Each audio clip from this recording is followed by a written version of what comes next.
to find. He has a few: exposing Zionism and Christianity and all these other things involving the Talmud and the Jewish conspiracies. But here are clips about the Talmud. These are things that are being taught in their books.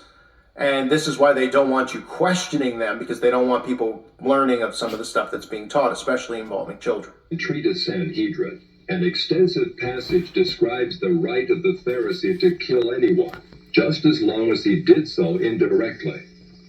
As one of dozens of examples, the Talmud tells us that if one bound his neighbor and he died of starvation, he is not liable to execution. In such an indirect manner, the Pharisees also killed Christ. Manipulating the Romans to actually wield the spear and sword, the Pharisees claimed, as their descendants do today, that since the Romans were the direct cause of the death of Christ, it is the Romans, not the Jews, who are guilty. Christ also called the Pharisees adulterers, an adulterous generation. The Talmud provides generous loopholes for adultery. It says the penalty for adultery does not include sex with a minor, the wife of a minor, or the wife of a heathen. The Talmud also encourages seduction of unwed adolescent girls called designated bondmaids. But it's important how such rapes are performed. With the designated bondmaid, one is guilty only in the case of natural connection, but not in the case of perverse connection. The Pharisees reasoned that rape in a perverted manner is outside the jurisdiction of the law.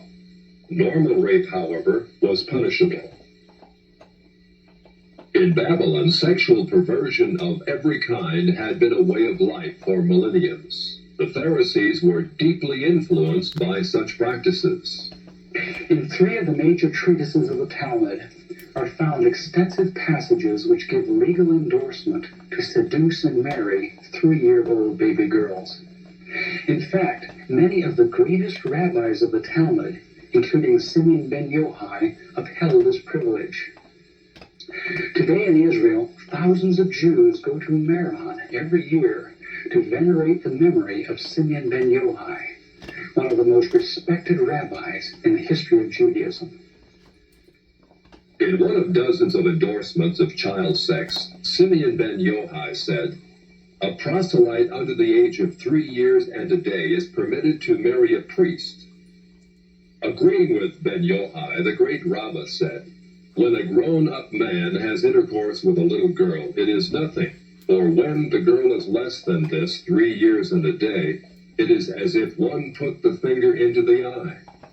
The footnote to this passage says, "As tears come to the eye again and again, so does virginity come back to the little girl under 3 years." The same section confirms that sexual activity with small boys is in the same category. The intercourse of a small boy is not regarded as a sexual act. In addition to adulterers, Christ, in the story of the Good Samaritan, portrayed the Pharisees as racial bigots, too self-righteous to respond to the suffering of one who was not a Jew. It is true, because of the wickedness of the Canaanites, which included sodomy and infant sacrifice, Israel had been commanded by God to be harsh in her treatment of the inhabitants of the land. God made it clear that the Canaanites were not simply to be avoided, but destroyed. By the time of the New Testament, this method of preserving God's kingdom by separation and the sword had become obsolete. God no longer made a racial difference between men.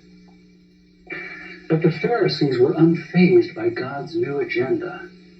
The Talmud was finally written down nearly 5 centuries after Christ, yet its critical, even homicidal attitudes toward Gentiles might have been lifted out of the book of Joshua.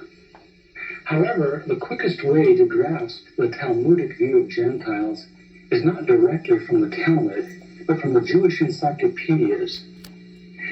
If we quote an isolated opinion from the Talmud, a rabbi may quickly object, saying, "But that is not the overall opinion of the Talmud. That is not the definitive view." What the Jewish Encyclopedia provides us is a definitive overview of perhaps hundreds of rabbinic statements on any subject. giving us accurate summaries of what the Talmud generally teaches. In its article on Gentiles, the Jewish Encyclopedia begins to define what makes a Jew so different from a Gentile. According to the rabbis, only Israelites are men. Gentiles they class not as men, but as barbarians.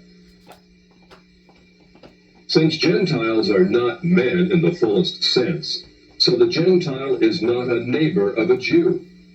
Further, since Gentile laws were too crude to admit of reciprocity, meaning too crude to be taken seriously, the Gentile was forever beneath the Jew. Gentiles were outlawed by God from the beginning, and thus had no property rights. The Almighty offered the Torah to the Gentile nations also, but since they refused to accept it, he withdrew his shining legal protection from them and transferred their property rights to Israel, who observed his law. Since the Talmud outlawed the child, or issue of a Gentile, as that of a beast, a Gentile had as little legal rights in a Jewish court as did an animal.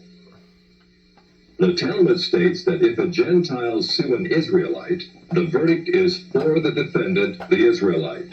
Conversely, if the Israelite is the plaintiff, he obtains full damages. Because the Talmud conspires against Gentiles, if a Jew was ever caught telling a Gentile what the Talmud really says, such a person deserves death. So vile was the nature of a Gentile that the great Simeon ben Yohai said, "The best among the Gentiles deserves to be killed. The best of snakes ought to have its head crushed."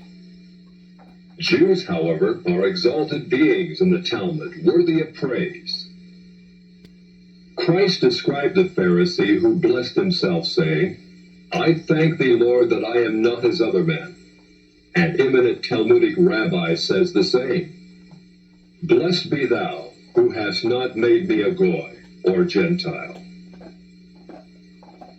There is a special antagonism between the Talmud and Jesus. The Talmud attacks him everywhere it can, even his mother. Mary, the Talmud says, was a whore who mated with carpenters. She who was the descendant of princes and governors played the harlot with carpenters. It naturally followed that the scribes declared Christ to be a bastard. In its article on Jesus, the Jewish Encyclopedia says that Jewish writings defame Christ.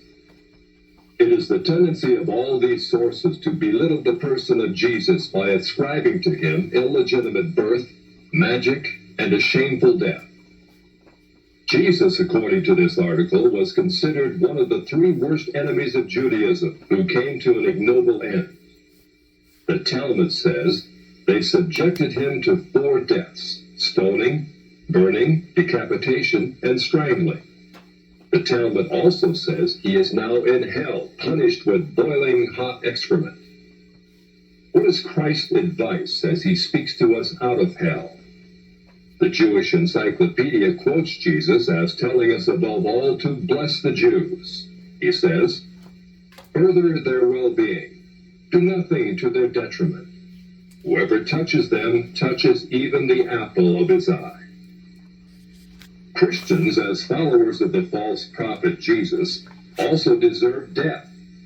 The Jewish Encyclopedia again recaps the Talmud's position. A Gentile observing the Sabbath deserves death. It says the Talmud's hatred was probably directed against the Christian Jews.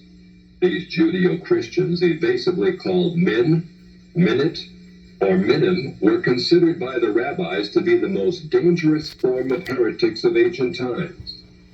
The New Testament Gospels were writings which the rabbis considered more dangerous to the unity of Judaism than those of the pagans.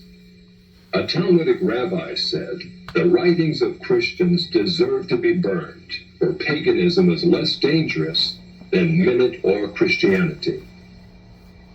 The Jewish Encyclopedia, in its article on men, continues to illustrate the Talmudic hatred of Christianity. Again, we must remember, minim usually indicates the Judeo-Christians. It was forbidden to partake of meat, bread or wine with the Christian.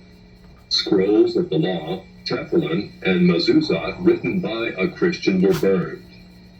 An animal slaughtered by a Christian was forbidden food. The relatives of the Christian were not permitted to observe the laws of mourning after his death, but were required to assume festive garments and rejoice. The testimony of a Christian was not admitted in evidence in Jewish courts, and an Israelite who found anything belonging to one who was a Christian was forbidden to return it to him. The Pharisees, through their Talmud, thus gave the Jews an ethic which encouraged bigotry and isolation. But it did worse than that. It invited persecution. By the 11th century, the inhabitants of Babylon, growing weary of the self-righteousness and dishonesty of the Jews, expelled them to the west.